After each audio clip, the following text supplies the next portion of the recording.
প্রিয় দর্শক, জানিয়ে দেব আমাদের হাতে থাকা সর্বশেষ আপডেট, আন্তর্জাতিক বাংলা খবর। চ্যানেলটি সাবস্ক্রাইব করে আমাদের সাথেই থাকুন। কুয়েতের মার্কিন ঘাঁটিতে হামলার রোমাঞ্চকর বর্ণনা দিলেন ইরানি পাইলটরা। ইরানের বিমান বাহিনীর পাইলটরা এক রোমহর্ষ ঘটনার বর্ণনা দিয়েছেন। তারা জানিয়েছেন কি করে কুয়েতের মার্কিন ঘাঁটির বিভিন্ন লক্ষ্যবস্তুতে F-5 যুদ্ধবিমান দিয়ে জীবনের ঝুঁকি নিয়ে হামলা চালানো হয়েছিল। চলতি বছরের মার্চের দিকে এই হামলা চালানো হয়। প্রেস টিভির প্রতিবেদনে বলা হয়েছে, গত 1 মার্চ সংঘটিত সেই রুদ্ধশ্বাস ও উচ্চ ঝুঁকিপূর্ণ অভিযানের বিস্তারিত বিবরণ এবার প্রকাশ করেছেন অভিযানে অংশ নেওয়া ইরানি বিমান বাহিনীর বীর সেনারা। বুধবার একটি টেলিভিশন চ্যানেলে দেওয়া বিশেষ সাক্ষাৎকারে অপারেশনের কমান্ডার এবং 2 ক্রু সদস্য এই রোমাঞ্চকর অভিযানের আদ্যপ্রান্ত তুলে ধরেন।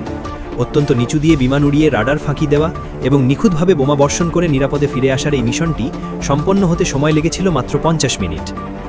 টেলিভিশন সম্প্রচারে দেওয়া সাক্ষাৎকারে অপারেশনের কমান্ডার জানান, দেশের উপর চাপিয়ে দেওয়া আগ্রাসনের তাৎক্ষণিক ও দাঁত ভাঙা জবাব দিতেই এই প্রতিশোধমূলক হামলার সিদ্ধান্ত নেওয়া হয়। কুয়েতের ক্যাম্প বুহুরিং ঘাঁটিটিকে অন্যতম কৌশলগত লক্ষ্যবস্তু হিসেবে বেছে নেওয়ার কারণ ছিল সেখানে বিপুল সংখ্যক মার্কিন সেনার উপস্থিতি ও বিশাল সামরিক সক্ষমতা। অভিযানটি সফল করতে 2টি F-5 যুদ্ধবিমানে চড়ে 3 জন পাইলট চরম প্রতিকূলতার মধ্যে যাত্রা শুরু করেন। মার্কিন ও শত্রুপক্ষের রাডার ফাঁকি দিতে তারা এতটাই নিচু দিয়ে বিমান উড়িয়েছিলেন যা সাধারণ যুদ্ধকালীন বিমান চালনার সব রেকর্ড ভেঙে দেয়। কমান্ডার উল্লেখ করেন, যেখানে সাধারণ প্রশিক্ষণে মিনিমাম 500 ফুট উপর দিয়ে ওড়ার নিয়ম, সেখানে তারা মাটি থেকে 50 ফুট বা তারও কম উচ্চতা দিয়ে বিমান চালিয়েছেন। এমনকি যাত্রাপথে তারা বিদ্যুতের তারের নিচ দিয়েও বিমান নিয়ে উড়ে যান। শত্রুর আকাশ প্রতিরক্ষা ব্যবস্থা, প্যাট্রিয়ট মিসাইল সিস্টেম, এওয়াক্স নজনদারি বিমান এবং প্রস্তুত থাকা যুদ্ধবিমানগুলোর চোখ এড়িয়ে পুরো মিশনটি পরিচালনা করা হয় সম্পূর্ণ রেডিও নীরবতা বজায় রেখে। সমুদ্রপৃষ্ঠের উপর দিয়ে যাওয়ার সময় কানেক রোমাঞ্চকর অভিজ্ঞতার কথা জানিয়ে কমান্ডার বলেন, তারা 2টি জাহাজের মাঝখান দিয়ে এতটাই নিচু দিয়ে উড়ে গিয়েছিলেন যে জাহাজের ডেকগুলো তাদের বিমানের চেয়ে উঁচুতে ছিল। বিমানের গর্জন শুনে জাহাজের নাবিকেরা নিচে ঝুঁকে রেলিংয়ের উপর দিয়ে তাদের দিকে তাকিয়েছিলেন। কুয়েতের আকাশসীমায় প্রবেশের পর বিমানের গতি আরও বাড়িয়ে দেওয়া হয়। যেহেতু এই অভিযানে ফ্রি ফল বোমা ব্যবহার করা হয়েছিল, তাই লক্ষ্যবস্তুর ঠিক উপর দিয়ে উড়েই হামলা চালানো বাধ্যতামূলক ছিল। মার্কিন ঘাঁটির উপর পৌঁছমাত্রই ইরানি যুদ্ধবিমানগুলো থেকে ভারী বোমা বর্ষণ শুরু হয়। বোমার আঘাতে মুহূর্তের মধ্যেই পুরো ঘাঁটি ধ্বংসস্তূপে পরিণত হয় এবং সেখানে থাকা সামরিক সরঞ্জাম ও হেলিকপ্টারগুলো বিস্ফোরণের তীব্রতায় আকাশে ছিটকে যায়। এই হামলার সময় শত্রুপক্ষের পাল্টা প্রতিরোধ ব্যবস্থা পুরোপুরি ভেঙে পড়ে এবং এক চরম হাহাকার ও বিভ্রান্তির সৃষ্টি হয়। কমান্ডার জানান, পরিস্থিতি সামলাতে উড্ডয়ন করা শত্রুপক্ষের 3টি F-15 যুদ্ধবিমান নিজেদের বিভ্রান্তির কারণে ও ভুল বোঝাবুঝির শিকার হয়ে একসঙ্গে ধ্বংস হয়ে যায়। পরবর্তীকালে অন্যান্য সূত্র থেকেও নিশ্চিত হওয়া গেছে যে 1 মার্চ কুয়েতের নিজস্ব আকাশ প্রতিরক্ষা বাহিনী মার্কিন সরবরাহকৃত প্যাট্রিয়ট ক্ষেপণাস্ত্র ব্যবহার করে ভুলবশত নিজেদেরই 3টি যুদ্ধবিমান ভূপাতিত করেছিল। সাফল্যের সাথে বোমা হামলা শেষ করার পর ইরানি পাইলটরা শত্রুকে ধোঁকা দিতে একটি বিশেষ কৌশলগত চাল খাটান, যার ফলে শত্রু তাদের ট্র্যাক বা বাধা দিতে সম্পূর্ণ ব্যর্থ হয়। এরপর যুদ্ধবিমানগুলো নিরাপদে ইরানের আকাশসীমায় প্রবেশ করে এবং পূর্ব নির্ধারিত একটি ঘাঁটিতে অবতরণ করে। কমান্ডারের পেছনের আসনে থাকা পাইলট জানান, ফিরে আসার সময়ও ঘাঁটিতে একের পর এক ভয়াবহ বিস্ফোরণ হচ্ছিল। অপর এক পাইলট বলেন, মিশনটি এতটাই গুরুত্বপূর্ণ ছিল যে যদি একটি বিমান ধ্বংসও হয়ে যেত, তবে অন্য বিমানটিকে যে কোনো মূল্যে লক্ষ্যবস্তুতে হানার নির্দেশ দেওয়া ছিল। দেশের সম্মান রক্ষার্থে নিজেদের জীবনকে তুচ্ছ জ্ঞান করে এই মিশন সফল করা হয়েছে বলে কমান্ডার তার বক্তব্য শেষ করেন।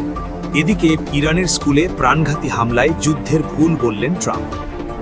ইরানের মিনাবে বালিকা বিদ্যালয়ে প্রাণঘাতী হামলার ঘটনাকে ইচ্ছাকৃত নয় বলে দাবি করেছেন মার্কিন প্রেসিডেন্ট ডোনাল্ড ট্রাম্প। ফ্রান্সে G7 সম্মেলনের ফাঁকে দেওয়া এক সংবাদ সম্মেলনে তিনি বলেন, যুদ্ধের বাস্তবতায় ভুল হতেই পারে, বিষয়টি এখনও তদন্তাধীন। গত ফেব্রুয়ারিতে দক্ষিণ ইরানের মিনাবে একটি বালিকা বিদ্যালয়ে হামলার ঘটনায় 175 জনেরও বেশি শিশু ও শিক্ষক নিহত হয়েছে বলে দাবি করেছে ইরান। এই ঘটনাকে কেন্দ্র করে আন্তর্জাতিক মহলে তীব্র প্রতিক্রিয়া তৈরি হয়। রয়টার্সের একটি প্রতিবেদনে বলা হয়, যুক্তরাষ্ট্রের সামরিক বাহিনীর প্রাথমিক অভ্যন্তরীণ তদন্তে ইঙ্গিত পাওয়া গেছে যে হামলার জন্য মার্কিন বাহিনী সম্ভবত দায়ী, কিন্তু পেন্টাগন এখনও আনুষ্ঠানিকভাবে কোনো ফলাফল স্বীকার করেনি এবং তদন্তের পরিধি বাড়ানো হয়েছে। G7 সম্মেলনের ফাঁকে মিনাবের ওই হামলা নিয়ে প্রশ্ন করা হলে ট্রাম্প বলেন, বিষয়টি তদন্তাধীন এবং এমন প্রশ্ন করাটাই অদ্ভুত। তিনি পাল্টা অভিযোগ করেন, ইরান হাজার হাজার সেনা হত্যা করেছে, সেটিও বিবেচনায় আনা উচিত। ট্রাম্প আরও বলেন, কেউ ইচ্ছাকৃতভাবে ওই হামলা চালায়নি, যুদ্ধ খুবই নিষ্ঠুর এবং ভুল ত্রুটি হতেই পারে। উল্লেখ্য, হামলার পরপরই ট্রাম্প কোনো প্রমাণ ছাড়াই ইরানকে দায়ী করেছিলেন, তবে পরে তিনি তার অবস্থান পরিবর্তন করে বলেন, তদন্ত শেষ না হওয়া পর্যন্ত তিনি নিশ্চিত কিছু বলতে চান না এবং ফলাফল মেনে নেবেন। গত মাসে US সেন্ট্রাল কমান্ডের প্রধান জানিয়েছেন, এই তদন্ত বেশ জটিল, কারণ সংশ্লিষ্ট বিদ্যালয়টি ইরানের একটি সক্রিয় ক্রুজ মিসাইল ঘাঁটির সীমানার মধ্যে অবস্থিত ছিল। তিনি জানান, তদন্ত প্রায় শেষ পর্যায়ে রয়েছে। স্কুলটির আর্কাইভ তথ্য অনুযায়ী এটি ইসলামী বিপ্লবী গার্ড কোর আইআরজিসির একটি স্থাপনার পাশেই অবস্থিত ছিল। সংশ্লিষ্ট সূত্রের বরাতে রয়টার্স জানায়, হামলার লক্ষ্য নির্ধারণে মার্কিন কর্মকর্তারা সম্ভবত পুরনো গোয়েন্দা তথ্য ব্যবহার করেছিলেন। সবশেষ জানিয়ে দেব, যুক্তরাষ্ট্র ইরান চূড়ান্ত চুক্তির পথে বাধা হতে পারে যে 4 গুরুত্বপূর্ণ ইস্যু। প্রায় 4 মাসের উত্তেজনা ও সংঘাতের পর সমঝোতার পথে হাঁটতে শুরু করেছে যুক্তরাষ্ট্র ও ইরান। দুই দেশ একটি সমঝোতা স্মারকে সম্মত হলেও স্থায়ী সমাধানের পথ এখনও অনিশ্চিত। আগামী শুক্রবার সুইজারল্যান্ডে অনুষ্ঠেয় গুরুত্বপূর্ণ বৈঠকের আগে 4টি গুরুত্বপূর্ণ ইস্যু সামনে চলে এসেছে, যা চূড়ান্ত চুক্তির পথে বড় বাধা হয়ে দাঁড়াতে পারে বলে মনে করছেন আন্তর্জাতিক বিশ্লেষকেরা। শুক্রবারের বৈঠকে চূড়ান্ত সমঝোতার পথে বড় বাধা হতে পারে যেসব বিষয়: পারমাণবিক কর্মসূচি নিয়ে গভীর বিভেদ। সবচেয়ে জটিল প্রশ্নটি ঘুরপাক খাচ্ছে ইরানের পারমাণবিক কর্মসূচিকে কেন্দ্র করে। যুক্তরাষ্ট্র চায় ইরানের কাছে থাকা উচ্চমাত্রায় সমৃদ্ধ ইউরেনিয়ামের মজুদ বিদেশে সরিয়ে নেওয়া হোক অথবা সম্পূর্ণ ধ্বংস করা হোক, কিন্তু তেহরান এ দুই প্রস্তাবই নাকচ করে দিয়েছে। ইরান অবশ্য ইউরেনিয়ামের ঘনত্ব কমানোর বিষয়ে কিছুটা নমনীয়তার ইঙ্গিত দিয়েছে, তবে নিজেদের ভূখণ্ডে ইউরেনিয়াম সমৃদ্ধ করার অধিকার কোনোভাবেই ছেড়ে দেবে না বলে স্পষ্ট জানিয়ে দিয়েছে দেশটি। ফলে এই ইস্যুতেই আলোচনার সবচেয়ে বড় অচলাবস্থা তৈরি হওয়ার আশঙ্কা রয়েছে। হরমুজ প্রণালী নিয়ে টানাপড়েন। সাম্প্রতিক সংঘাতের সময় হরমুজ প্রণালী বন্ধ করে দেওয়ায় বিশ্ববাজারে জ্বালানি সরবরাহে নিয়ে উদ্বেগ তৈরি হয়েছিল। সমঝোতা স্মারক অনুযায়ী গুরুত্বপূর্ণ এই নৌপথ আবার চালু হওয়ার কথা থাকলেও পরিস্থিতি পুরোপুরি স্বাভাবিক হয়নি। যুক্তরাষ্ট্র চায় প্রণালীটি আন্তর্জাতিক বাণিজ্যের জন্য উন্মুক্ত ও টোলমুক্ত থাকুক। অন্যদিকে ইরান বলছে, যুদ্ধ পরবর্তী বাস্তবতায় এই কৌশলগত জলপথের ব্যবস্থাপনায় তাদের প্রভাব ও ভূমিকা বজায় রাখতে হবে। এ নিয়ে দুই পক্ষের অবস্থান এখনও অনেক দূরে। নিষেধাজ্ঞা ও জব্দ সম্পদে মতবিরোধ। অর্থনৈতিক প্রশ্নেও মতপার্থক্য স্পষ্ট।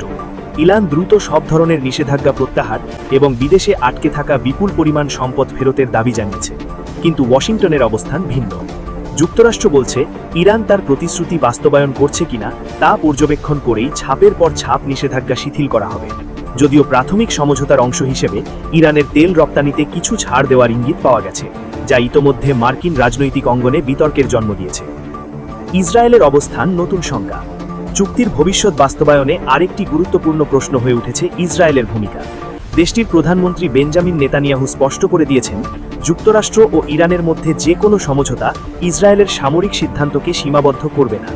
বিশেষ করে লেবাননে ইরান সমর্থিত গোষ্ঠীগুলোর বিরুদ্ধে অভিযান চালানোর ক্ষেত্রে তারা নিজেদের অবস্থান থেকে সরে আসবে না বলেই ইঙ্গিত দিয়েছে। ফলে আঞ্চলিক নিরাপত্তা পরিস্থিতি নতুন করে উত্তপ্ত হওয়ার আশঙ্কা উড়িয়ে দেওয়া যাচ্ছে না। আগামী শুক্রবার সুইজারল্যান্ডের বৈঠককে ঘিরে আন্তর্জাতিক অঙ্গনে তৈরি হয়েছে ব্যাপক আগ্রহ। তবে পারমাণবিক কর্মসূচি, হরমুজ প্রণালীর নিয়ন্ত্রণ, নিষেধাজ্ঞা প্রত্যাহার এবং আঞ্চলিক নিরাপত্তা, এই 4 ইস্যুতে বড় ধরনের মতপার্থক্য থাকায় চূড়ান্ত সমঝোতা কতটা আগাবে তা এখনও অনিশ্চিত। শুক্রবারের আলোচনা যুক্তরাষ্ট্র ইরান সংঘাত বন্ধ হতে পারে, আবার অচলাবস্থাকেও দীর্ঘায়িত করতে পারে।